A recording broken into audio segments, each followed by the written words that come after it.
बेटा अभी तक हम काइनेटिक एनर्जी की बात कर रहे थे। काइनेटिक एनर्जी में हमने काइनेटिक एनर्जी की एक्सप्रेशन का डेरिवेशन किया, फिर काइनेटिक एनर्जी और मोमेंटम के बीच में relation, and we also studied work energy theorem कि जो हम वर्क करते हैं कैसे वो काइनेटिक एनर्जी के चेंज के बराबर है। Work done is equal to change in kinetic energy. ठीक है, अभी काइनेटिक एनर्जी के बाद हम बात करेंगे आज पोटेंशियल एनर्जी की। पोटेंशियल एनर्जी जो है, it is energy due to shape, size, position और configuration of a body. Energy due to shape, size, position और configuration of a body. जैसे ये जो पोटेंशियल एनर्जी है इसकी बहुत सारे टाइप्स हैं। There are different types of potential energy. One is gravitational potential energy,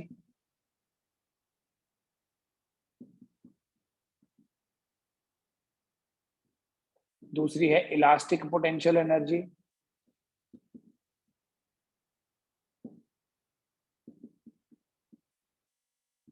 then there is also electrostatic potential energy,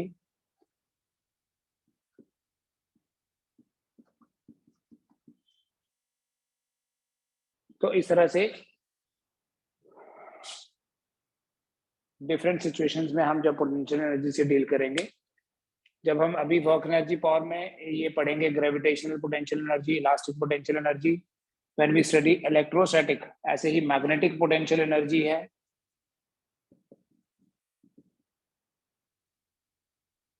right. तो ये भी एक मैकेनिकल एनर्जी की ही टाइप है, मतलब मैकेनिकल वर्क करके अगर हम किसी बॉडी की शेप, साइज, पोजीशन या कॉन्फ़िगरेशन चेंज करें तो वो जो वर्क है that gets converted into potential energy. आपने देखा होगा कि जो डैम होता है उसमें पानी को स्टोर करते हैं, एक पर्टिकुलर शेप दिया जाता है, ठीक है, उससे क्या होता है उसका कॉन्फ़िगरेशन चेंज हो रहा है, ठीक है, साइज बढ़ रहा है, तो उससे उसके पास पोटेंशियल एनर्जी आ जाती है। या किसी स्प्रिंग को स्ट्रेच या कंप्रेस करते हैं, स्ट्रेच करते हैं, खींच देते हैं तो वो वापस आता है, वो रिस्टोरिंग फोर्स के कारण जो वर्क होगा उस वर्क को इलास्टिक पोटेंशियल एनर्जी बोलते हैं। सो डिफरेंट सिचुएशंस में हम डील करते हैं with this kind of energy, जिसे बोलते हैं पोटेंशियल एनर्जी। अभी हम यहाँ जिस पोटेंशियल एनर्जी की बात करेंगे वो होगी ग्रेविटेशनल पोटेंशियल एनर्जी। ये होती है, it is the energy due to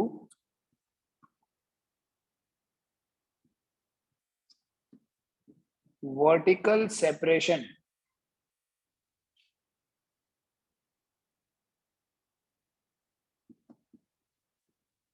of a body from the ground. Energy due to vertical separation of a body from the ground is called as gravitational potential energy. देखो जैसे ये मान लो ground level है, horizontal है, इस ground level पे suppose कोई object पड़ा है जिसका मास है m, तो ऑब्वियसली इस ऑब्जेक्ट का जो वेट होगा वो होगा mg। अगर हम इसको लिफ्ट करके किसी हाइट तक ले जाते हैं ऑब्जेक्ट को, मान लो ये हाइट है h, ठीक है, तो यहां पर जो हमें वर्क करना पड़ेगा, if a body of mass m is lifted up to height h from the ground,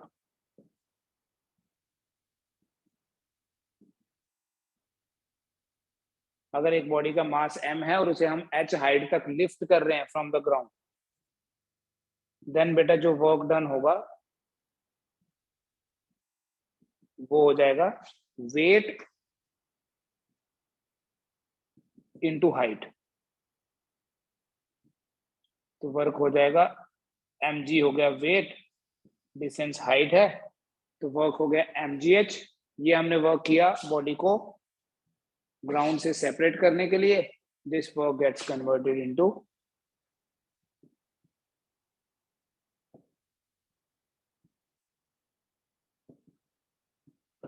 gravitational potential energy.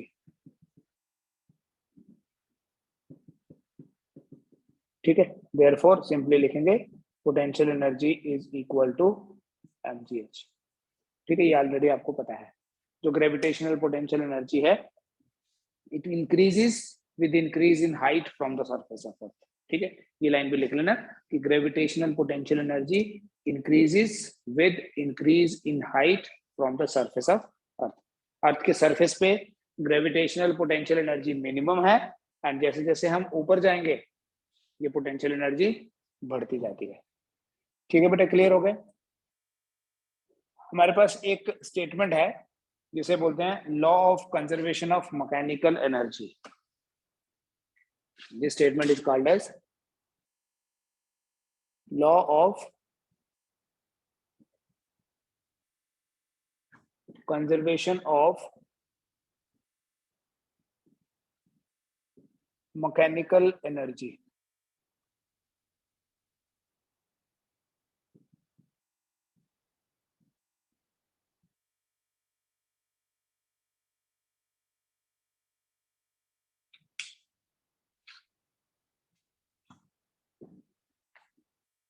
Law of conservation of mechanical energy ये कहता है कि जो टोटल मैकेनिकल एनर्जी होती है किसी बॉडी की, टोटल मैकेनिकल एनर्जी मतलब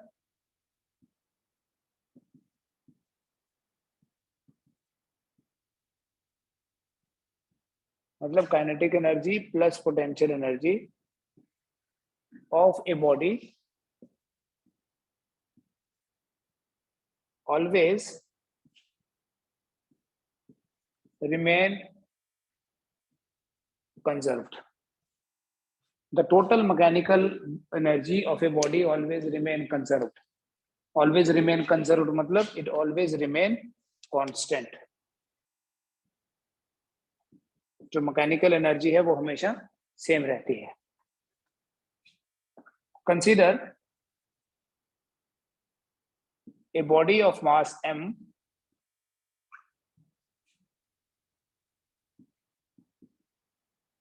falling freely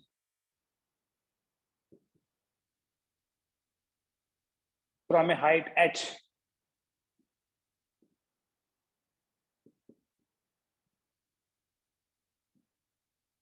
above the ground. ठीक है, मान लेते हैं एक बॉडी फ्रीली फॉल कर रही है, ये ग्राउंड लेवल हो गया,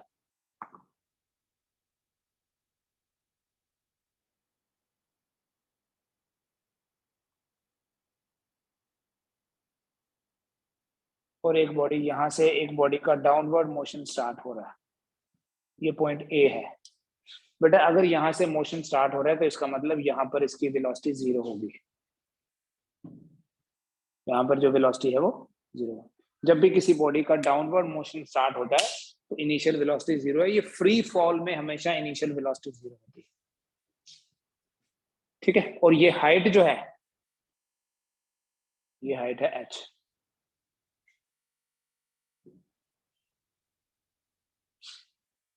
At point A,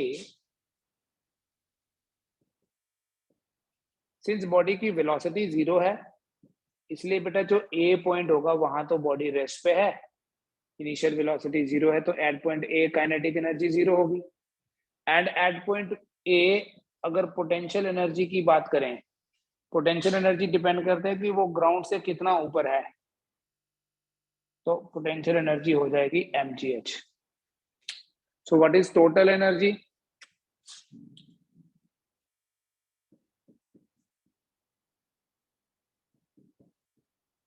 zero plus mgh. It means कि टोटल एनर्जी जो है वो है mgh. बॉडी की टोटल एनर्जी कितनी है at point A? The total energy of the body at point A is mgh. Body नीचे आ रही है बेटा, यहां से बॉडी नीचे आने लगी, मान लो बीच में किसी पॉइंट बी पे पहुंची, बी पे पहुंची और इसकी वेलोसिटी हो गई यहाँ पहुंचते पहुंचते, आपको पता है बेटा जब भी बॉडी ऊपर से नीचे आती है उसकी वेलोसिटी बढ़ती है। जब बॉडी ए से बी आई, सपोज इसकी वेलोसिटी हो गई वी और इसने डिस्टेंस ट्रेवल किया एक्स, तो अब ये ग्राउंड से कितना ऊपर हो गई, ये टोटल एच है। अगर एक्स नीचे आ गई तो ग्राउंड से कितना ऊपर है, एच माइनस एक्स। तो हम बी पॉइंट पे देखते हैं, at point B, at point B let the body reaches with velocity v velocity से after traveling distance x।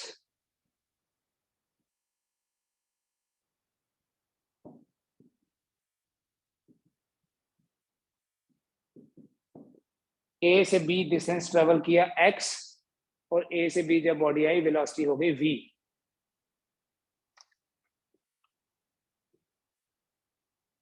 ठीक है, तो ये v कैसे फाइंड करेंगे, डाउनवर्ड मोशन में आपको पता है बेटा जब बॉडी ऊपर से नीचे आती है उसकी वेलोसिटी बढ़ती रहती है, using v square minus 0 square equal to 2gx।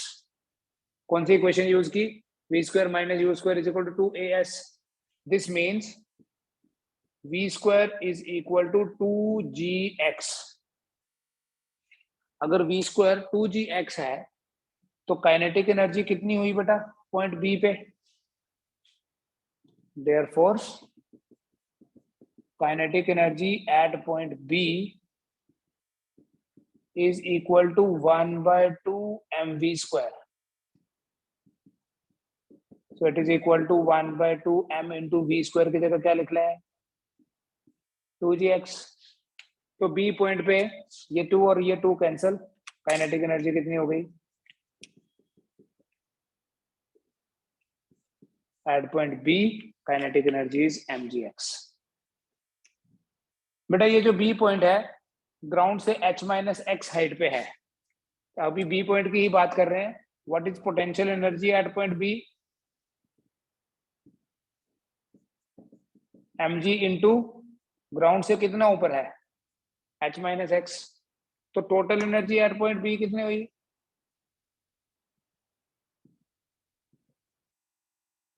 अगर मैं टी ई लिख दूं इट विल बी mgx ये वाला plus mg into H minus x. Solve कर लीजिए बेटा, ये वाली टोटल एनर्जी भी आपके पास mgh ही आ जाएगी।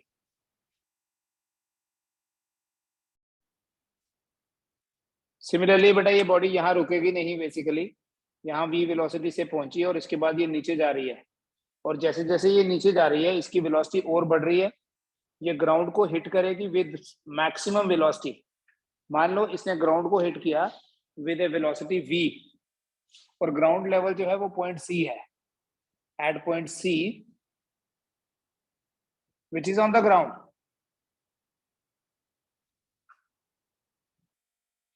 at point C means on the ground.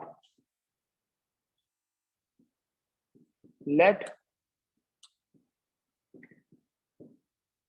the body reaches with a velocity capital V। कितना डिस्टेंस ट्रेवल किया बेटा, जितनी हाइट है उतना डिस्टेंस ट्रेवल किया क्योंकि ग्राउंड पे पहुंच गई है ना। आफ्टर ट्रेवलिंग लिखना तो लिख सकते हैं द डिस्टेंस h,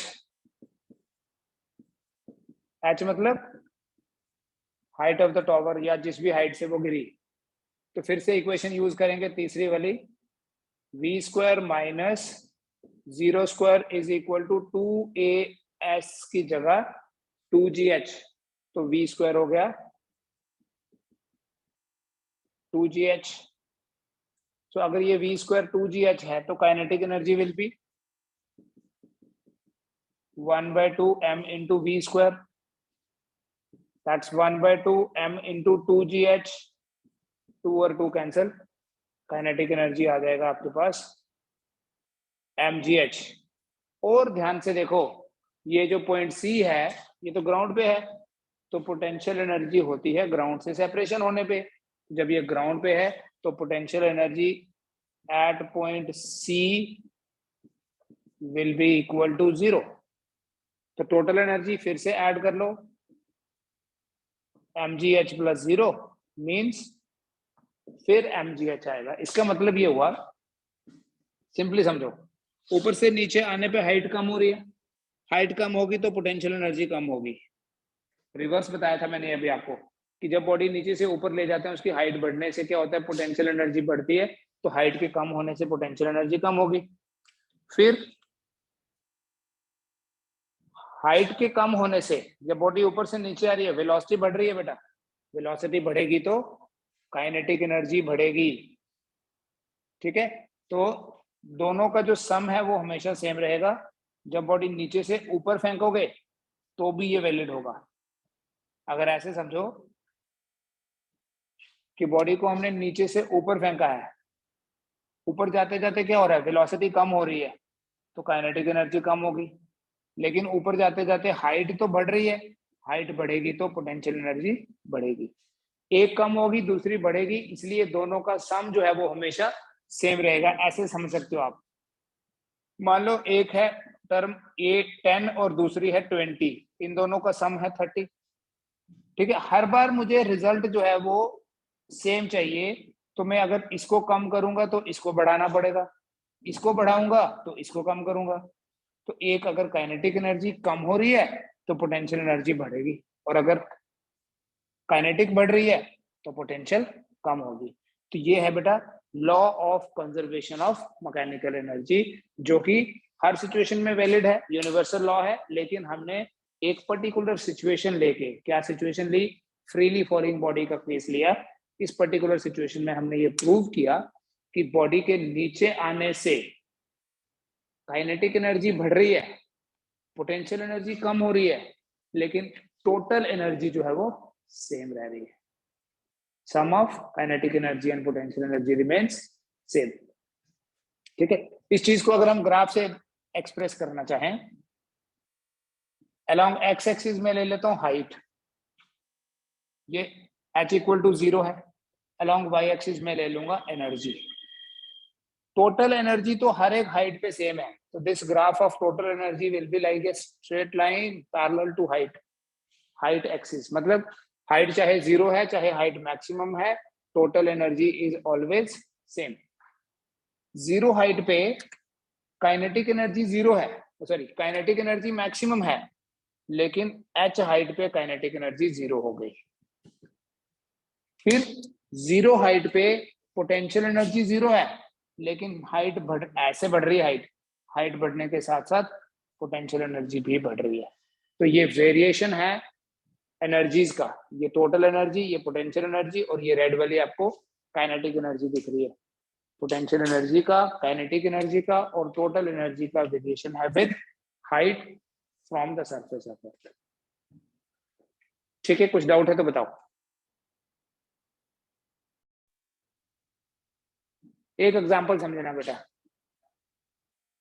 सपोज ऐसा कोई सरफेस दिया है, स्मूथ सरफेस है, कोई हाइट है ये, और यहां से एक बॉडी डाउनवर्ड आई और यहां से इधर चली गई। ये रास्ता है कोई, ठीक है, टेढ़ा मेढ़ा रास्ता। ये जो हाइट है, ये हाइट है 10 मीटर।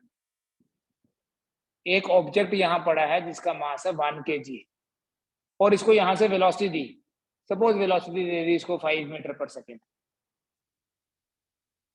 ठीक है, ये पॉइंट ए से इसको रिलीज किया, ये पॉइंट बी पे पहुंचा, फिर बी से सी पे पहुंचा, सी से डी चलो छोड़ दो क्योंकि ग्राउंड पे ही है, फिर डी इधर ले लेता हूं।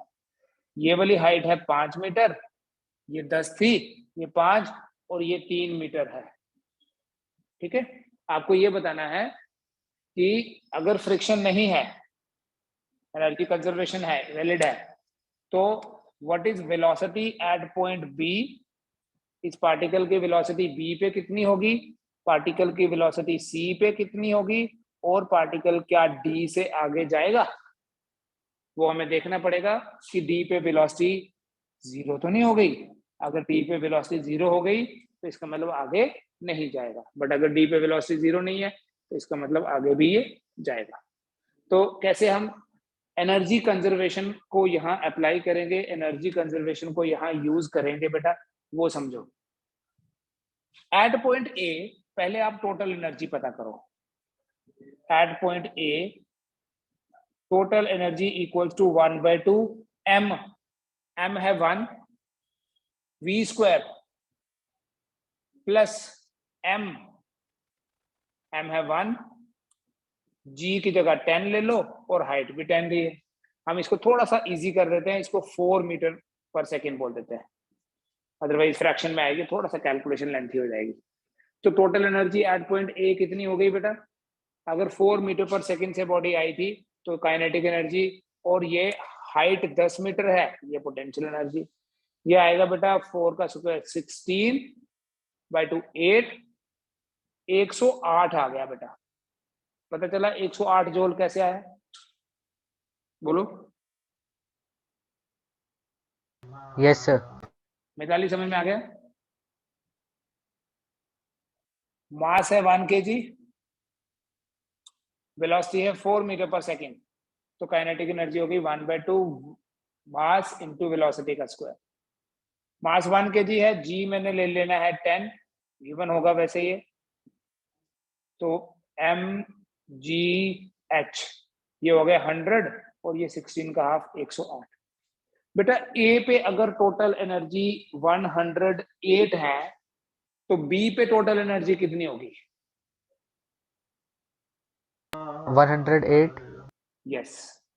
Total energy at point B जो है, टोटल की बात कर रहा हूं, at point B total energy is equal to 108 joule, क्योंकि टोटल एनर्जी तो कंजर्व ही रहती है। लेकिन बी पॉइंट तो ग्राउंड पे है, बी पॉइंट कहाँ है, ग्राउंड लेवल पे है, इसका मतलब बी पॉइंट पे पोटेंशियल एनर्जी तो है ही नहीं, तो बी पॉइंट पे सारी की सारी एनर्जी कौन सी है, काइनेटिक एनर्जी। ठीक है, potential energy at point B is zero, since ऐसे लिख सकते हैं, since point B is on the ground, therefore potential energy at point B is zero।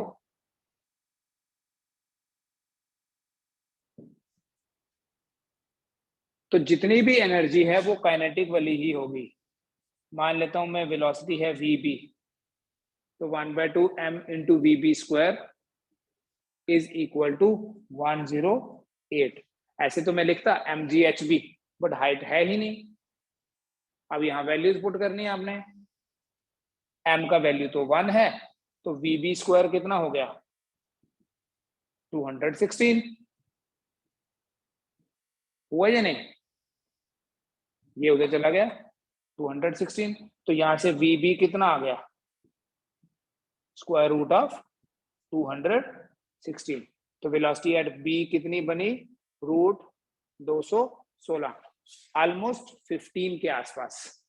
225 होता तो 25 आता ना, तो ये 25 नहीं सॉरी 15, ऑलमोस्ट 15 मीटर पर सेकेंड। 14 से बहुत ज्यादा है, अगर यहाँ 196 होता तो ये आता 14, ये 216 है, 225 होता तो 15 आता, तो ऑलमोस्ट 14.8 के आसपास होगा, मैं 15 लिख ले रहा हूँ, ठीक है, नहीं तो रूट 216 ही रखें। समझ में आ गया। तो मुझे बताओ what will be the velocity at point D, कैसे फाइंड करेंगे डी पॉइंट पे वेलोसिटी, क्या करेंगे अभी आगे। क्या ये डी पॉइंट ग्राउंड पे है, नहीं, डी पॉइंट तो 3 मीटर ऊपर है। अच्छा अभी सी पॉइंट पे भी तो करना है। एट पॉइंट सी देखो बेटा, अभी बी पे हो गया, ए पे हो गया, चले आगे। Yes sir. Yes sir. At point C मुझे बताओ टोटल एनर्जी कितनी है? 108. 108. Yes, at point C total energy is 108 joule. अच्छा मुझे बता सकते हो at point C potential energy कितनी होगी? सामने दिख रहा है हाइट 5 मीटर है, एम जी एच 50 जूल है या नहीं? काइनेटिक एनर्जी कितनी होगी? 108 माइनस 50। कैसे? काइनेटिक प्लस पोटेंशियल होती है टोटल, तो अगर मुझे पोटेंशियल पता है तो काइनेटिक क्या होगी? 108 माइनस 50। तो 108 माइनस 50 कितना हुआ बेटा? 58। तो काइनेटिक एनर्जी सी पॉइंट पे कितनी है? 58। Therefore 1/2 m into VC square is equal to 58। Again you can see m तो 1 है, तो VC स्क्वायर कितना बन गया? 116 मीटर पर सेकेंड। तो VC कितना हो गया? √116 अप्रोक्सीमेटली। 10 से ज्यादा और 11 से कम है, मैं अप्रोक्सीमेट लिख रहा हूँ आंसर, नहीं तो 116 ही लिखें। 121 होता तो 11 आएगा, तो ये 10.6 या 10.7। रियल कैलकुलेशंस नहीं चाहिए बेटा फिजिक्स में, को आइडिया चाहिए, ठीक है? Nobody will ask you to find square root of 116, nobody will ask you to find out square root of 216, but ये जरूर है कि आपको एक आइडिया लगाना जरूर आना चाहिए। हाँ, अगर वैल्यूज ऐसी होती 14.35, 14.45, 14.6 तो फिर तो हम एग्जैक्ट फाइंड करते, बट अगर रैंडम वैल्यूज आपको ऐसे लिखे 10 मीटर पर सेकेंड, 15, 20, 25, तो आप आइडिया लगाओगे, ठीक है? ऐसे ही यहाँ पर अगर तो वैल्यूज बड़ी क्लोज होंगी 10.5, 10.6, 10.7, ऐसा होता नहीं है, because nobody is checking your calculation ability. What is checked? Your logical ability, कि क्या आप लॉजिक लगाते हैं या नहीं लगाते। आप कई लोग क्या करेंगे, ऑप्शन देख भी लेंगे कि ऑप्शन है 10, 11, मैं थोड़े क्लोजर ऑप्शन ले रहा हूँ 12 और 13, तो किसको टिक करें इनमें से? 10 को कर देते हैं या 11 को कर देते हैं, इसमें कंफ्यूजन रहेगा। मैं बता रहा हूँ, अगर 100 होता तो 10, अगर 120 होता तो 11। अब देखो ये तो 116 है, किसके ज्यादा पास है? 121। 121 के ज्यादा पास है, so your answer is more closer, मतलब इट इज मोर देन 10.5, ठीक है ना? ये आइडिया लगाना सीखना है। तो इट इज मोर देन 10.5, तो आप राउंड ऑफ करके उसको 11 बोल दोगे। इसी तरह से इसी को आगे करेंगे अगर, so what will be the total energy at point D? Total energy at point D is 108 joule, ठीक है? Potential energy at point D is mgh, that is 30 joule. तो काइनेटिक एनर्जी कितनी हो जाएगी? 108 minus 30, 78 joule. That means 1/2 m into D square is 78, तो vd square कितना हो गया? 2 इंटू 78, ठीक है? तो vd कितना हो गया? 156 vd स्क्वायर, तो vd हो गया √156, कितना होगा अप्रोक्सीमेटली? 13। Sir, 12.5 तक। देखो 12 और 13 के बीच में है। 144 होता तो 12, 169 होता तो 13, आप खुद आइडिया लगा लो, इससे तो ज्यादा दूर हो गया नहीं? ये तो बिल्कुल ऑलमोस्ट सेंटर में आ रहा है, बड़ा ज्यादा आपको इसमें उलझने की जरूरत नहीं है, राइट? 10.5 मीटर पर सेकेंड, कोई प्रॉब्लम नहीं आएगी,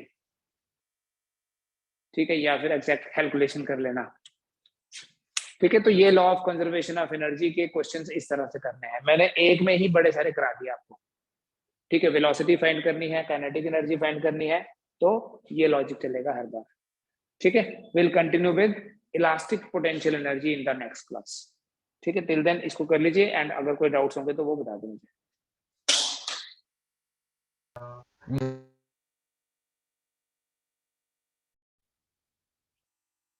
बेटा पोटेंशियल एनर्जी पे ही बेस्ड एक और क्वेश्चन देखो। सपोज ये एक टेबल है, ठीक है, कॉम्पिटेटिव का क्वेश्चन है, और ये टेबल के ऊपर एक यूनिफॉर्म चेन प्लेस्ड है।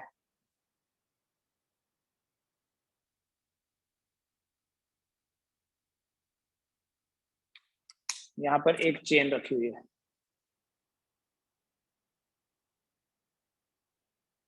और इस चेन का 1/nth पार्ट जो है ना वो हैंग कर रहा है, ठीक है। जैसे 1/3 पार्ट इज हैंगिंग और बाकी टेबल पे है। ए chain is lying on a table in such a way that 1/nth of its part is hanging from the table.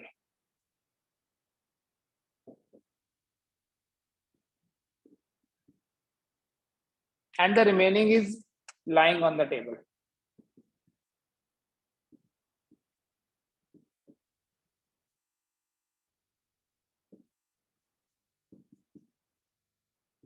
Calculate the work done in lifting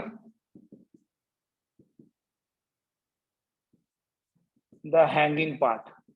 ये जो हैंगिंग पार्ट है इसे lift करने में कितना वर्क करना पड़ेगा। राइट द क्वेश्चन, मैं इसका एक्सप्लेनेशन दूंगा अभी।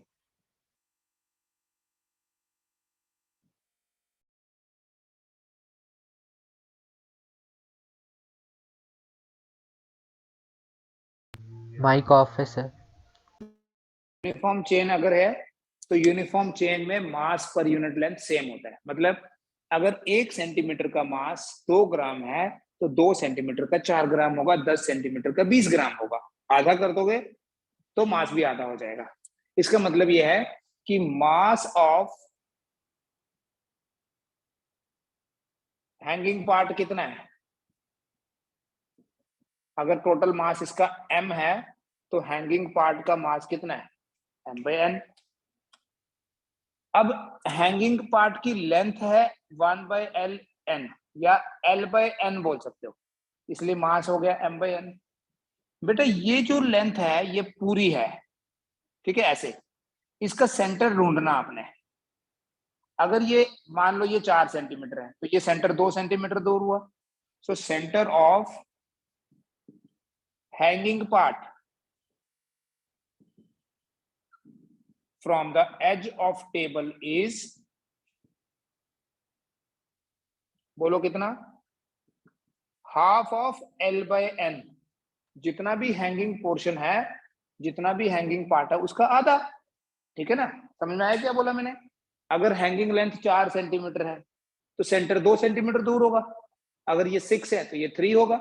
अगर ये l/n है तो ये 1/2 इंटू l/n होगा। देखो 6 है तो 1/2 इंटू 6, 4 है तो 1/2 इंटू 4।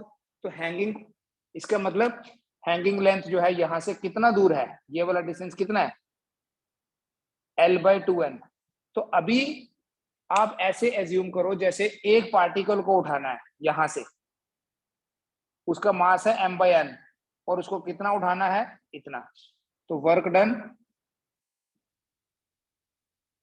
नहीं समझ में आएगा तो पूछ लेना।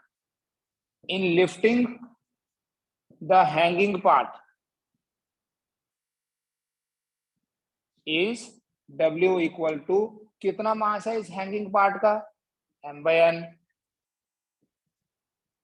Into g into h। कितना उठाना है आपने देखना कि सेंटर को कितना ऊपर ले जाना है। तो सभी का हो गया उसमें l/2n। तो आपका आंसर बनेगा इस तरह के क्वेश्चन में, ये जनरल फॉर्मूला बन गया आपके पास। mgl divided by 2n square. यहीं पे अगर ये 1/3 पार्ट होगा तो आएगा mgl डिवाइडेड बाय 18। ठीक है, ये भी पोटेंशियल एनर्जी पे बेस्ड क्वेश्चन है। हैंगिंग पार्ट का फिर से देख लो। हैंगिंग पार्ट का मास देखो कितना है, ये इस हैंगिंग पार्ट का मास है m/n। अब थोड़ा इधर है, थोड़ा इधर है, थोड़ा इधर है, थोड़ा इधर है, तो हम सेंटर में देख लेंगे। अगर ये लेंथ है l/n तो सेंटर का डिस्टेंस हो गया उसका हाफ, तो m/n मास, ये distance into g, mgh is potential energy. ठीक है, आई होप ये क्लियर है। फिर भी अगर नहीं होगा तो you can ask any time. ठीक है, will continue with elastic potential energy in the next class. Thank you. Thank you sir.